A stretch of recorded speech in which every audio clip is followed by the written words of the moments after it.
এই অছাত্ররা কোন ইন্টেনশন নিয়ে এই ক্যাম্পাসগুলোতে আছে?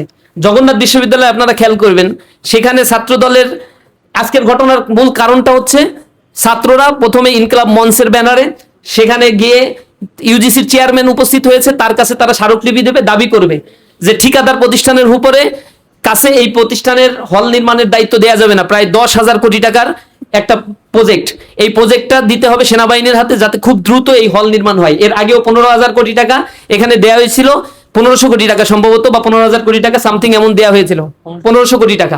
সেটা তৎকালীন সময়ে যারা যে ভিসি ছিল, আওয়ামী লীগের যুবলীগের ভিসি ছিল, সেই ভিসি সেটা পুরো টাকাটাই মেরে খেয়ে ফেলছে।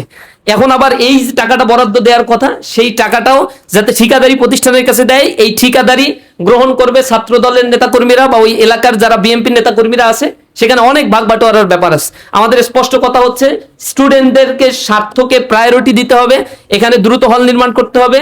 অত্যন্ত ভোগান্তির মধ্য দিয়ে জগন্নাথ বিশ্ববিদ্যালয়ের শিক্ষার্থীরা পড়াশোনা করে, একটা ন্যূনতম হল জগন্নাথ বিশ্ববিদ্যালয়ের ছাত্রদের জন্য নাই, যা অত্যন্ত লজ্জাজনক। এই বিশ্ববিদ্যালয়ের জন্য যেমন লজ্জাজনক, তেমনি একইভাবে প্রশাসনের জন্য, শিক্ষা মন্ত্রণালয়ের জন্য, ইউজিসির জন্য লজ্জাজনক।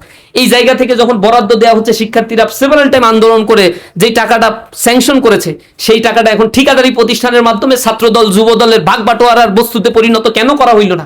এই জন্য কোনো উস্কানি ছাড়াই আজকে আমাদের নেতাকর্মীদের উপরে, যক্ষুর নেতাকর্মীদের উপরে হামলা করা হইলো।